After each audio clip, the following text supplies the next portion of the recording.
The last emergency light flickered twice and died, leaving only the pale glow of backup panels to illuminate the frozen bridge of the graceful tide. Captain Sareth pressed her feathered hands together, trying to keep warm as her breath formed small clouds in the air. 3 days had passed since the reactor failed. 3 days of watching power cells drain one by one. 3 days of rationing air and heat while her crew and passengers slowly accepted that death was coming. The Velani merchant vessel carried 47 crew members and 12 passengers. All of them were avian beings with delicate hollow bones and feathers that did little against the creeping cold. They were traders, not warriors. Their ship was built for comfort and cargo, not survival. First Officer Bryn approached her station with visible reluctance. His young face showed the fear he tried to hide. "Captain, life support estimates have been updated. We have perhaps 28 hours remaining." Sareth nodded slowly. She had expected worse. "And our distress beacon?" "Still broadcasting, but we are far from any shipping lanes. The mathematics suggest rescue is essentially impossible." In the passenger section, a young girl named Myra sat beside her grandfather. She was only 8 years old, too young to fully understand their situation, but old enough to sense the fear around her.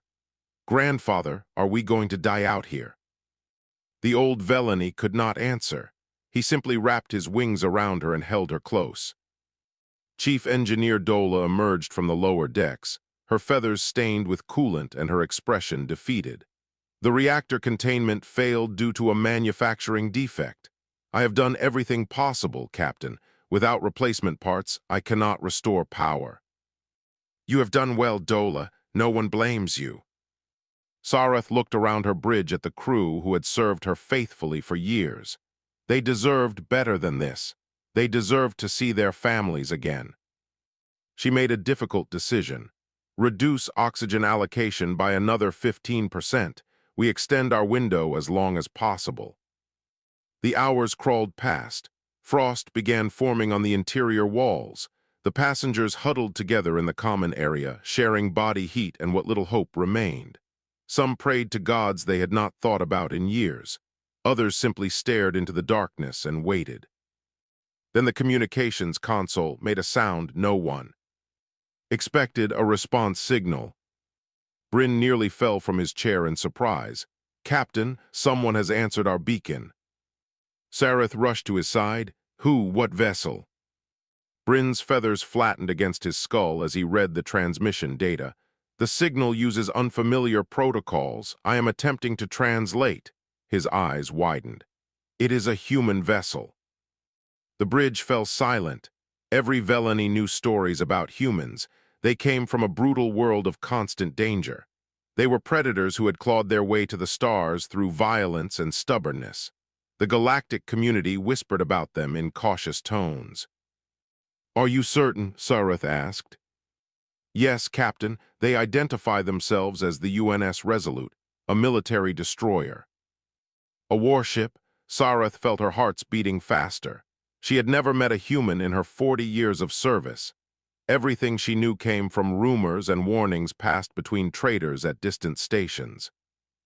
The communication channel crackled to life, and a voice spoke in accented but clear galactic common.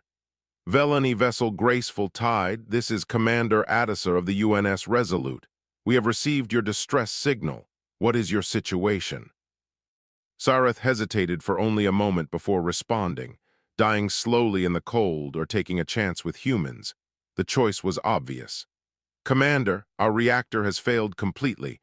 We have 59 souls aboard and approximately 28 hours of life support remaining." "Understood. We are 11 hours away at maximum burn. We are coming at full speed.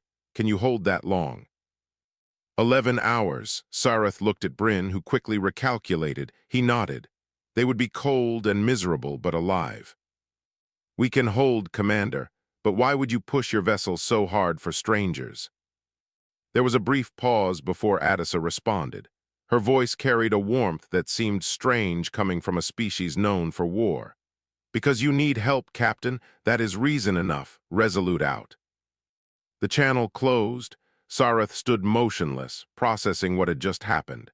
A human warship was burning across space at dangerous speeds to save a Velani merchant vessel. It made no sense according to everything she had been taught. Bryn spoke quietly. "Captain, do you think we can trust them?" Sareth watched the communication console as if it might offer answers. "I do not know, Bryn, but I know that without them we will certainly die. Perhaps the stories about humans are wrong." She turned to address her crew. "Prepare the passengers, tell them rescue is coming, tell them to hold on." As word spread through the graceful tide, something remarkable happened. The despair that had settled over everyone began to lift. Even the cold seemed slightly more bearable now that hope existed. Myra tugged at her grandfather's wing. "Someone is coming to save us." "Yes, little one, humans are coming." "Are humans nice?" Her grandfather looked toward the viewport, toward the distant stars where a warship was racing to reach them. "I suppose we will find out." Somewhere in the darkness between stars, a human destroyer pushed itself beyond every safety limit its engineers had established. The UNS Resolute screamed through the void at velocities that made its hull groan in protest, because 59 lives depended on speed. Aboard the graceful tide, time moved like thick syrup. Every minute felt like an hour as the Velani waited for salvation or death. The temperature had dropped another 12 degrees, and even the hardiest crew members were shivering constantly. Captain Sareth maintained her post on the bridge, wrapped in every spare piece of fabric the crew could find. She refused to show weakness in front of her people, even as the cold bit deep into her hollow bones. The communication console chirped. A now familiar voice filled the bridge. "Captain Sareth, this is Commander Addisa. We are providing a status update. Current distance to your position has been reduced. We will arrive in approximately 8 hours. Bryn checked the original calculations, and his feathers rose in surprise. "Captain, they have increased their velocity significantly. That speed should be impossible for a vessel of their class." Sareth keyed the communication channel. "Commander, your approach speed seems dangerous. Are you not concerned about damaging your own ship?" Addisa's response carried a hint of dry humor. "Our engineers are expressing concerns quite loudly, Captain, but my crew understands the situation. Your people are freezing. We can repair our ship later. We cannot undo your deaths." The simplicity of that statement struck Sareth deeply. Humans were risking their vessel, their lives, for complete strangers. Nothing in her experience had prepared her for this. Chief Engineer Dola had been listening from her station. She spoke quietly to Sareth. "I have read technical journals about human engineering. They build everything with enormous safety margins. Their ships can withstand far more punishment than specifications suggest." "Why would they do that?" "Their homeworld, Earth, is apparently filled with natural disasters, predators, and environmental hazards. Humans learn to expect the worst and prepare accordingly. They over-engineer everything because survival demanded it." In the passenger compartment, young Myra had discovered something wonderful. Lieutenant Webb, the human communications officer, had begun speaking with her directly during the regular check-ins. He told her simple stories about Earth, about animals called dogs that were loyal friends, about trees that changed colors with the seasons. "Are there birds on Earth?" Myra asked through the communication channel. "Many kinds," Webb replied warmly. "Eagles that soar on mountain winds, hummingbirds so small they can hover in place, penguins that waddle on ice and swim like fish. I want to see them someday." "Then you will. We are coming to make sure of it." Sareth overheard this exchange and felt something shift inside her chest. This was not how predators behaved. This was not what the stories had described. A sudden alarm shattered the moment. Bryn checked his console with growing alarm. "Captain, secondary heating systems have failed. Internal temperature will drop to dangerous levels within 2 hours." The Velani were warm-blooded creatures. Their feathers provided some insulation, but not enough. Hypothermia would claim the youngest and oldest first, then sweep through everyone else. Sareth immediately opened a channel to the Resolute. "Commander Adisa, we have an emergency. Our heating systems have failed. At current temperature decline, we will begin losing passengers before you arrive." There was a brief pause filled with muffled voices, then Adisa returned. "Understood, Captain. We are pushing harder. Revised arrival time is 6 hours. Can your people survive that long?" "It will be close, very close." "Then we will be faster. Resolute out." The crew of the Graceful Tide did everything possible. They moved all passengers to the smallest compartment to conserve body heat. They wrapped the children in every available blanket and coat. Myra's grandfather held her against his chest, his old body trying to shield her from the cold. 6 hours passed like an eternity. The temperature dropped so low that frost covered.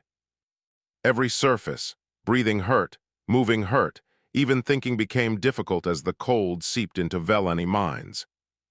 Sareth refused to leave the bridge.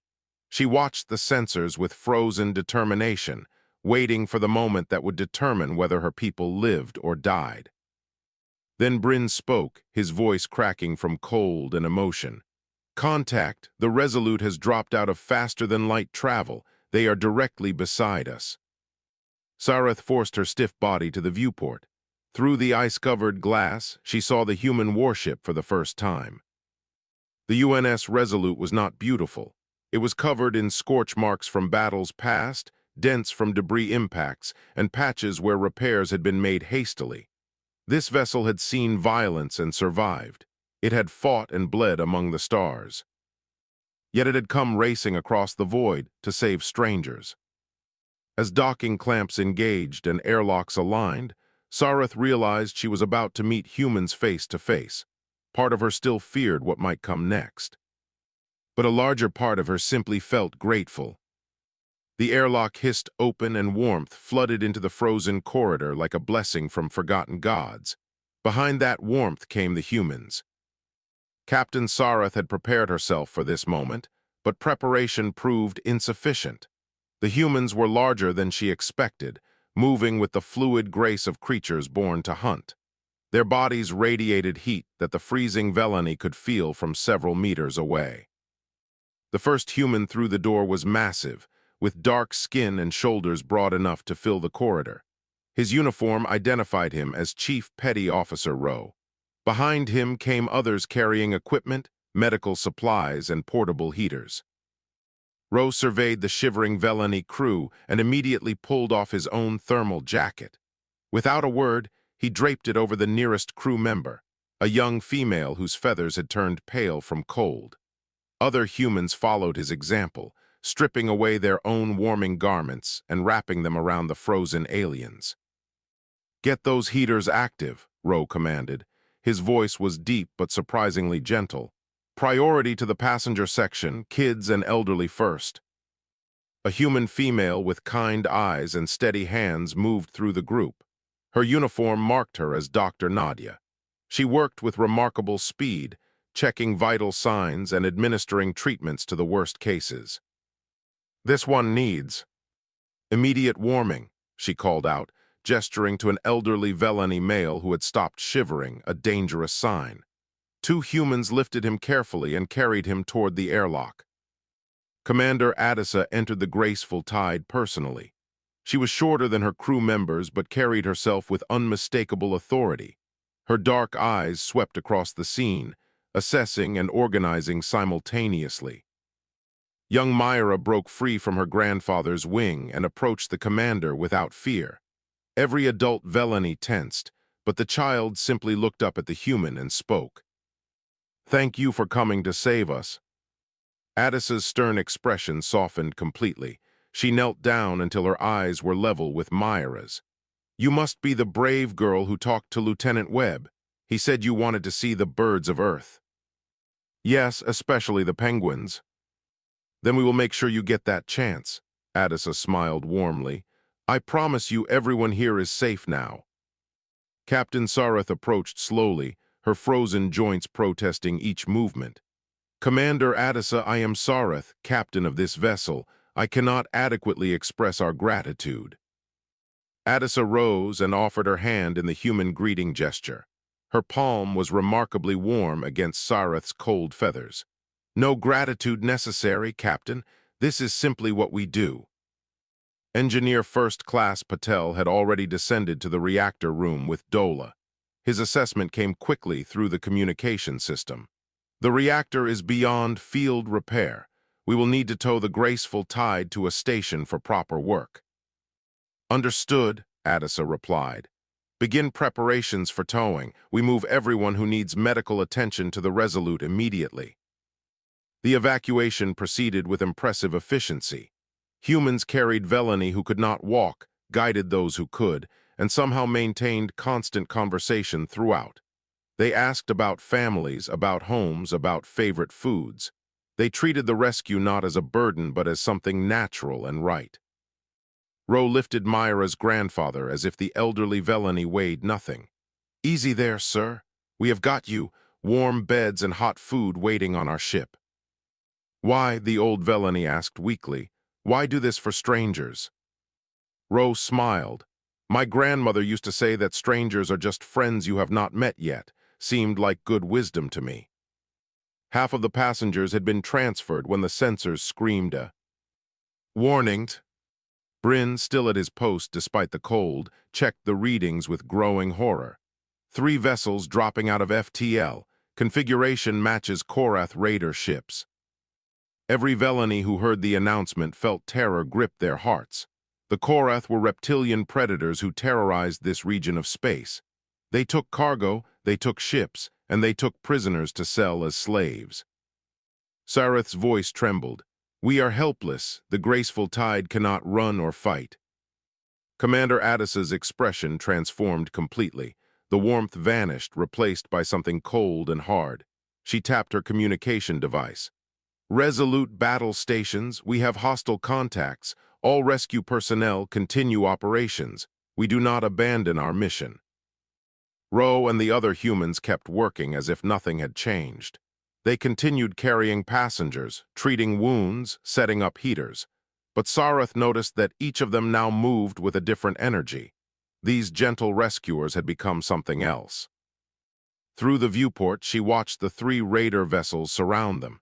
The Korath had come expecting easy prey. They had found a human warship instead. Adisa's voice came through every speaker on both ships. "Korath vessels, this is Commander Adisa of the United Nations Navy. You will withdraw immediately or face the consequences.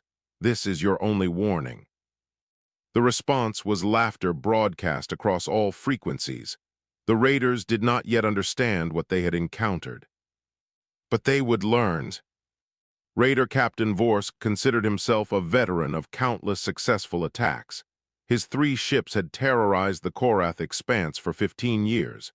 He had never lost a battle against merchant vessels, and this situation seemed no different. His mistake was assuming the scarred human ship was just another trader. "Alien vessel," Vorsk broadcast with amusement. "You are outnumbered 3 to 1. Detach from that merchant ship and leave immediately. We claim the cargo and passengers. Resist and you will die alongside them." Commander Adisa's response was utterly calm. "Korath vessels, I will not repeat my warning. Withdraw now or be destroyed." Vorsk laughed again. What arrogance from a single ship facing 3. He gave the humans 60 seconds to reconsider. Aboard the graceful tide, Captain Sareth watched in growing terror. Her people were still being evacuated. Half remained on her crippled ship. Trapped between raiders and a human warship that could not possibly defeat 3 opponents. But then she noticed something strange. The humans showed no fear. Chief Petty Officer Ro continued carrying Velani passengers toward the airlock as if raiders were merely an inconvenient weather pattern. Dr. Nadia kept treating patients without even glancing at the viewports. The entire human crew worked with focused determination. On the Resolute, Commander Adisa calmly issued orders. "Power all weapons systems, raise shields to full, maintain docking connection with the graceful tide. We protect them with our hull if necessary." Her crew responded instantly. The warship hummed with awakening power. weapons charged with rising energy. Systems that had been dormant during the rescue mission came alive with deadly purpose. First Officer Bryn monitored the tactical display and could not believe what he saw. "Captain, the human ship is positioning itself between us and the raiders. They are using themselves as a shield." "That is suicide," Sareth whispered. "Perhaps," Bryn replied, "or perhaps we do not understand human capabilities." Vorsk grew impatient. His deadline passed and the humans had not moved. Pride demanded action. "All ships open fire, destroy that human vessel." 3 raider ships unleashed their weapons simultaneously. Energy beams and projectiles streaked across space toward the Resolute. The Velani watching expected to see the human ship torn apart. The Resolute barely shuddered. Its shields absorbed the assault with contemptuous ease. Damage reports showed negligible impact. The human ship had been built to withstand far worse than pirate weapons. Commander Addis's voice came cold and final. "Weapons free." What followed lasted exactly 37 seconds. The Resolute fired with precision that seemed almost artistic. Its weapons found critical systems on each raider vessel with surgical accuracy. 2 ships went dark immediately, their engines destroyed and weapons disabled. The third attempted to flee. "Should I pursue?" the weapons officer asked. "Negative, let one escape. I want survivors to spread the word." Addisa watched the fleeing raider disappear into FTL. "This region is now under human protection." Sareth stood frozen at the viewport. She had witnessed human violence for the first time. It had been swift, overwhelming, and terrifyingly efficient. The same people who gave away. Their jackets and carried elderly passengers had destroyed 2 warships in less than a minute. Vorsk's voice came weakly over the communication system. His ship drifted powerless. His weapons were slag. His crew was injured and terrified. "Human vessel, we surrender. Please, we surrender." Addisa's response surprised everyone. "Korath vessel, prepare to be boarded. Your wounded will receive medical treatment. Your crew will be taken into custody and delivered to proper authorities. You will be treated humanely." Vorsk sounded confused. "You offer us mercy after we attacked you." "You are prisoners now, not enemies. We do not harm those who cannot fight back."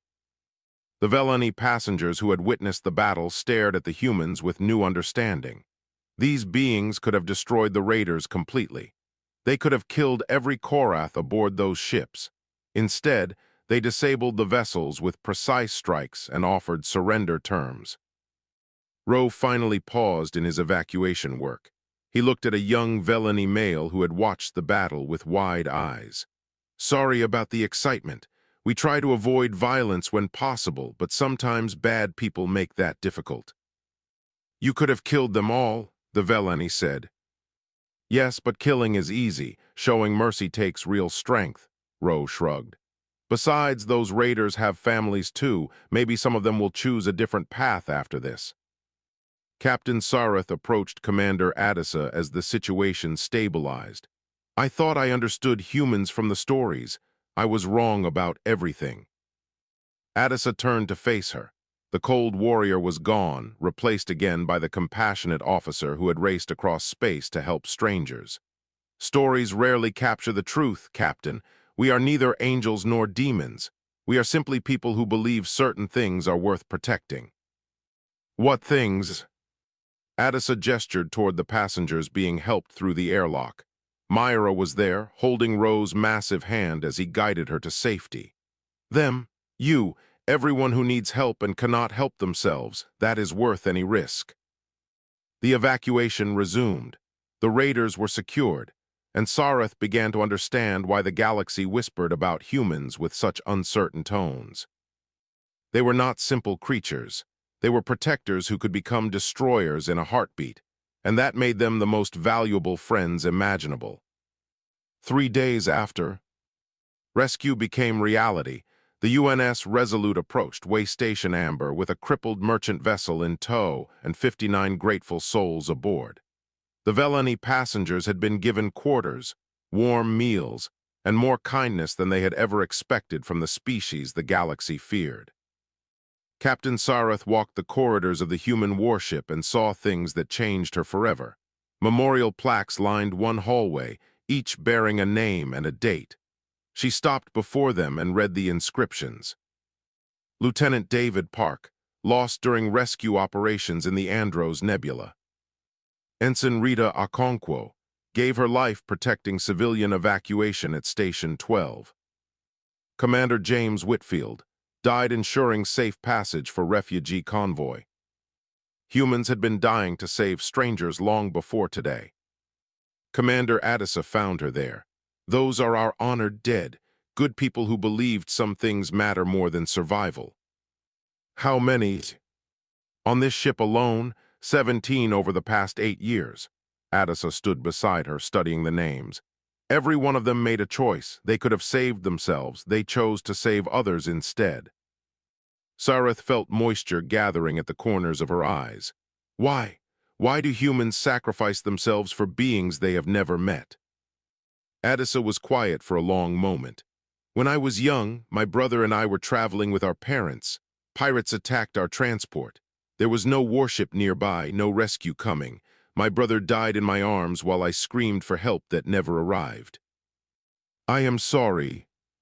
I joined the Navy because I swore no one else would feel what I felt that day, not if I could prevent it. Addisa touched one of the memorial plaques gently. Every name here made a similar promise for their own reasons. We cannot save everyone, but we save everyone we can. In the recreation area, young Myra had become something of a celebrity among the human crew. She played games she did not understand, ate foods she had never tasted, and asked endless questions that the humans answered with patience and warmth. Chief Petty Officer Rowe had become her particular favorite. The massive human let her sit on his shoulders and carried her through the ship like a princess, surveying her kingdom. When I grow up, I want to help people like you do, Myra announced. Rowe smiled. Then you will be a fine person, little one. The galaxy needs more helpers. She had made him something, a drawing. On paper, the humans had provided. It showed the Resolute with great feathered wings extending from its hull, soaring through space like a guardian spirit. When Myra presented it to Commander Addisa, the stern officer's eyes grew wet. She thanked the child formally and hung the drawing in her personal quarters where she could see it every day. The captured Korath raiders remained confined but comfortable. Dr. Nadia had treated their wounds. They received the same food the human crew ate. This confused them terribly. Vorsk requested a meeting with Captain Sareth. When she visited his cell, he asked the question that had haunted him since surrender. Why do the humans show us mercy? We tried to kill them. We would have enslaved your people. They should hate us. Sareth considered her answer carefully. I asked the commander the same question. She said that treating prisoners humanely reflects who humans are, not who the prisoners are. That makes no sense. It makes perfect sense. Sareth looked at the raider who had terrorized her people for 15 years. Humans do not become cruel simply because their enemies are cruel. They hold themselves to a higher standard. That is why they are stronger than you. Waystation Amber appeared in the viewports, a sprawling structure where dozens of species conducted trade and diplomacy. Velani authorities waited to receive their people. News of the rescue had already spread throughout the station. Before disembarking, Sareth gathered her crew and passengers in the Resolute's main hangar. She had something important to say. Remember this day. Remember that when we were lost and dying in the void, when hope had abandoned us and death seemed certain, humans came. They pushed their ship beyond safe limits. They gave us their own clothing. They shielded us with their bodies. They fought for us without hesitation. She paused, looking at the human crew members who had gathered to say goodbye.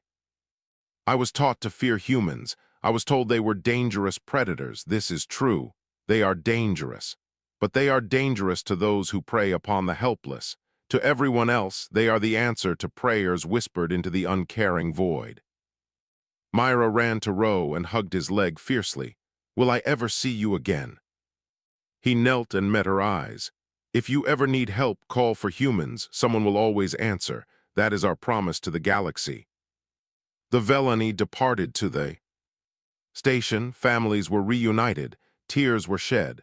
Stories were shared that would spread across 100 worlds. Commander Addisa received another distress call before the last passenger had left. A mining colony requesting emergency assistance. Without hesitation, she ordered a course change. Captain Sareth watched from the station viewport as the scarred human warship accelerated away, racing toward another emergency, another group of strangers who needed help. She thought about the stories she would tell now, true stories, stories about humans who crossed the darkness to offer warmth, stories about warriors who showed mercy, stories about a species that believed no one should face the void alone. The Resolute vanished into faster-than-light travel, leaving only stars behind. Somewhere out there, someone was calling for help. And humans were answering,